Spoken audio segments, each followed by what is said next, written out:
Drika, how would you describe Cassie's demeanor when she took the stand today? When she walked in there, Rachel, she had on a brown dress, form-fitting, visibly pregnant, head held high, and did not make any eye contact with the defendant, with Sean Combs. What was Sean's reaction when he saw Cassie enter the courtroom? You know, attorneys say that this is the first time that they've met since 2018 when she attended the funeral for Kim Porter, which is the mother of Sean Combs' 3 children. So to watch Sean Combs watching her was really interesting because they haven't seen each other in at least 6 years. But he can't say anything. You know, this is a moment for him where he has to be silent.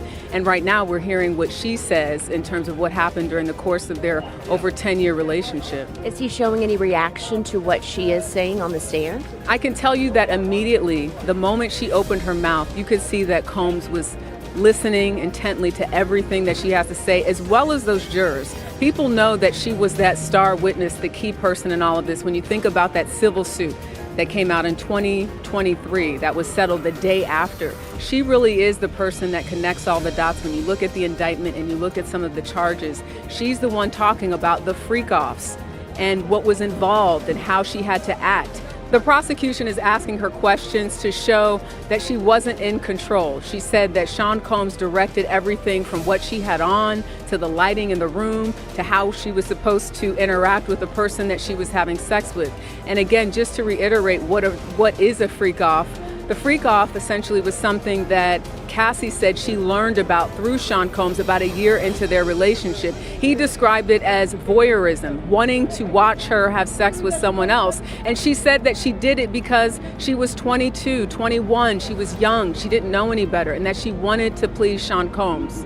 The second day of the Sean Diddy Combs trial has sent shockwaves through the entertainment world, as his former partner Cassie Ventura took the stand with allegations so disturbing that jurors visibly recoiled and courtroom spectators gasped in horror. What happened behind closed doors between one of music's biggest moguls and his longtime girlfriend? The testimony reveals a nightmare that goes far beyond what anyone could have imagined. A tale of power, control, and depravity that has been brewing beneath the surface of hip-hop royalty for over a decade. This isn't just another celebrity trial. This is potentially the moment that brings down one of the most influential empires in music history. Sean Diddy Combs built his reputation as an untouchable force in the industry. The man who discovered talents like Biggie Smalls, created the Bad Boy Records dynasty, and transformed from rapper to fashion mogul to business tycoon worth nearly $1 billion.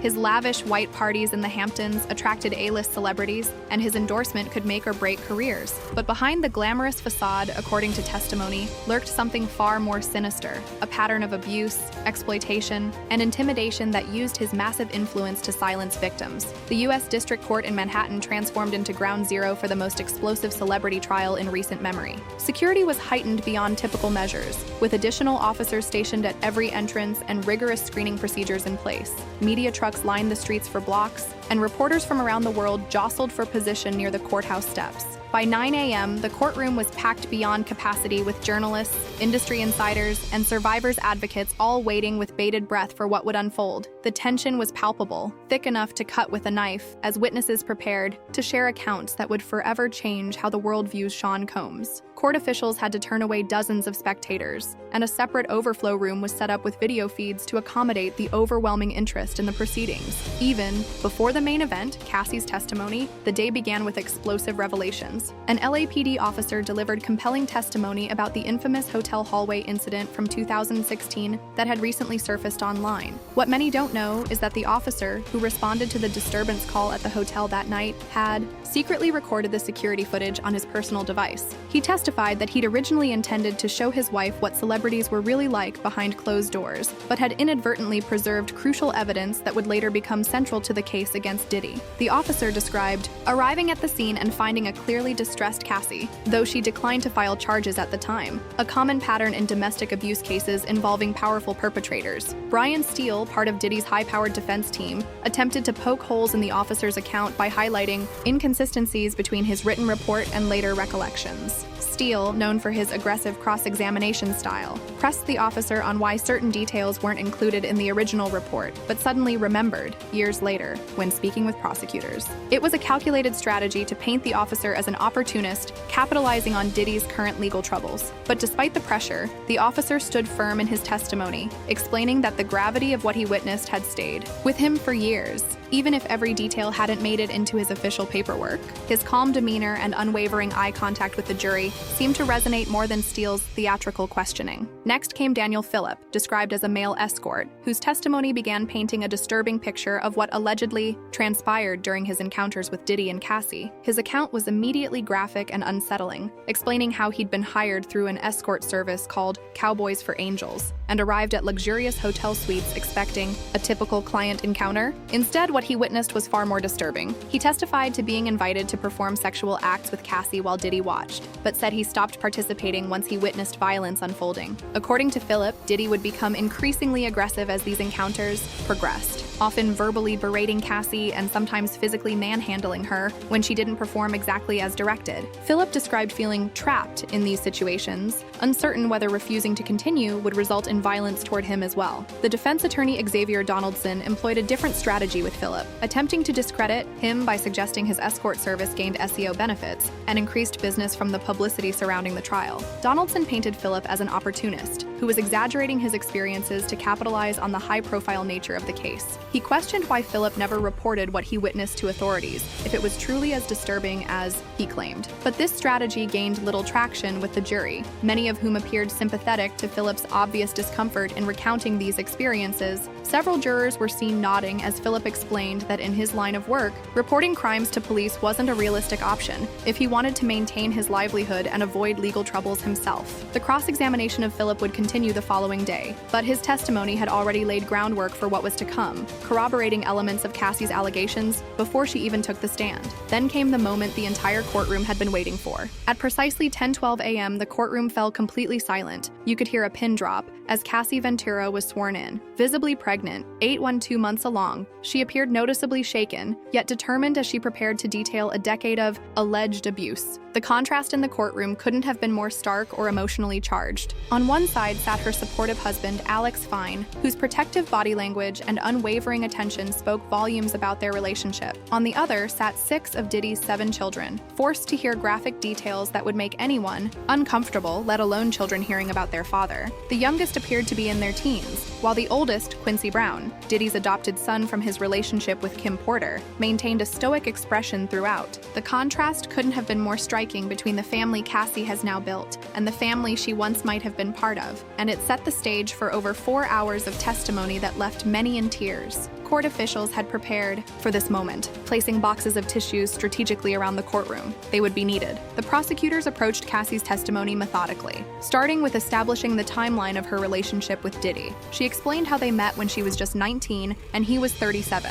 already a powerful figure in the music industry, while she was a young aspiring singer hoping for her big break. The power imbalance was established from the beginning, with Diddy signing her to his label Bad Boy Records and positioning himself as both romantic partner and business controller. Cassie described how the relationship evolved from professional to personal, with Diddy slowly taking control of every aspect of her life, from her career decisions to her daily schedule, her friendships, and eventually even her bodily autonomy. Cassie began describing what she called freakoffs, encounters where Diddy allegedly forced her to have sex with male escorts while he watched, filmed, or participated. The term itself seemed to cause her visible discomfort, and she explained it was Diddy's terminology, not her own. Her testimony revealed these weren't isolated incidents, but part of a weekly pattern that sometimes lasted days. One particular freak-off allegedly continued for nearly 4 days straight, with minimal breaks for food or sleep. Cassie testified that these events typically involved heavy drug use, with Diddy providing ecstasy, cocaine, and other substances that she felt pressured to take to loosen up and comply with his demands. One of the most shocking moments came when she described being forced to lie on a hotel floor while high on ecstasy as Diddy and another man stood over her, urinating on her face until she was choking. Several jurors visibly recoiled at this testimony, and 2 court reporters had to pause to compose themselves. The courtroom was stunned into silence. She explained that afterward, she was not allowed to shower immediately, but rather had to continue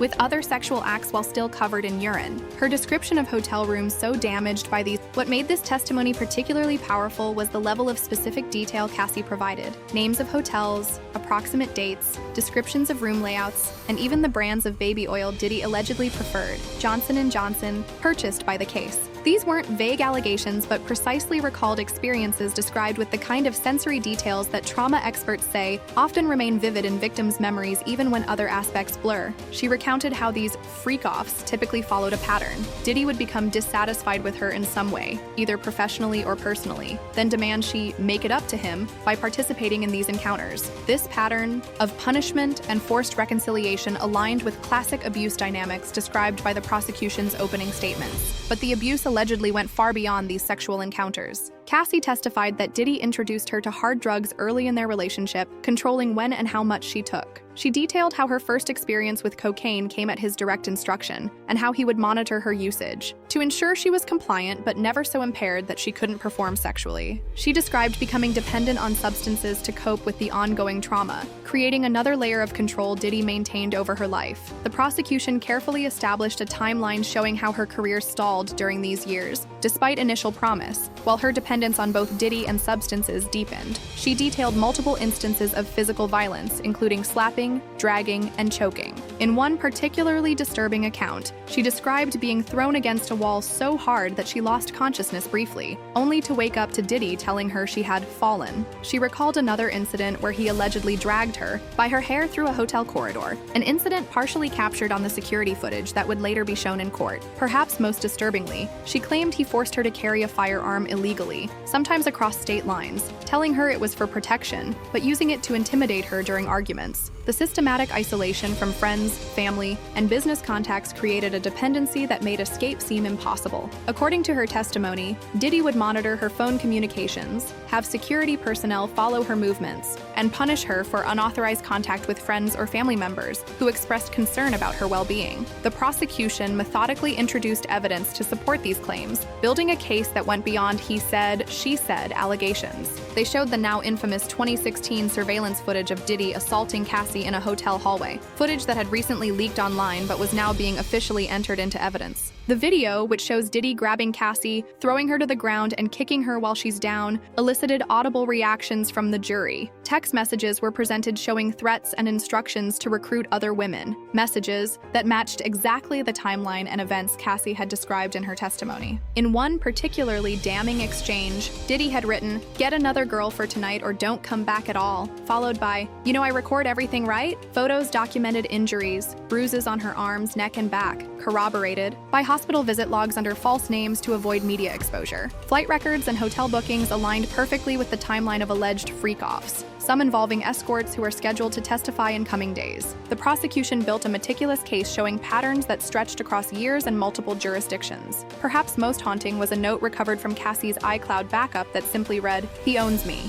Even when I sleep, I'm not free." This private note, never intended for public consumption, seemed to capture the essence of what Cassie was now describing to the court, a complete loss of autonomy and constant fear that had become her daily reality. The prosecution explained that psychological experts would later testify about the impact of such prolonged abuse and trauma, particularly when coupled with the extreme power differential between a music industry titan and a young artist dependent on him for her career. Defense attorney Tenny Geragos faced an uphill battle against such testimony, but focused on three key strategies that became increasingly apparent as her cross-examination progressed. First, she pushed a consent narrative, suggesting Cassie willingly participated in this lifestyle for over a decade. "You continued to return to Mr. Combs time and again over many years, didn't you?" Geragos asked repeatedly, trying to establish a pattern of voluntary participation rather than coercion. She highlighted romantic vacations, public appearances, and social media posts where Cassie appeared happy and in love, asking why someone truly afraid would continue such a relationship. This strategy seemed designed to plant seeds of doubt about whether the relationship, while perhaps unconventional, was actually abusive or simply an alternative lifestyle that Cassie later regretted. Second, she questioned Cassie's motives, pointing to her recent civil settlement, reportedly in the millions, and rumored book deal as financial incentives to exaggerate claims. "Isn't it true that your allegations became more extreme after you secured secured legal representation for a civil suit? Garagos asked, implying that financial gain rather than justice was the motivating factor. She suggested that Cassie's current pregnancy and marriage represented an attempt to present herself as a sympathetic victim rather than willing participant. This line of questioning seemed particularly calculated to diminish Cassie's credibility and paint her as an opportunist capitalizing on the Me Too movement rather than a genuine survivor. Finally, Garagos attempted to use Cassie's admitted drug and alcohol use to cast doubt on her memory and reliability. How can you be certain of these events when you've admitted to being under the influence of substances during many of them? She asked repeatedly, suggesting that Cassie's recollections were compromised by her substance use. She highlighted inconsistencies in timeline details, dates that didn't perfectly align, or events described slightly differently in previous statements, to suggest that Cassie's entire testimony was unreliable. Despite these efforts, several jurors maintained unwavering eye contact with Cassie, seemingly unmoved by the defense's attempts to discredit her. Two female jurors in particular were seen nodding slightly during Cassie's responses, suggesting they found her account compelling despite the aggressive cross-examination.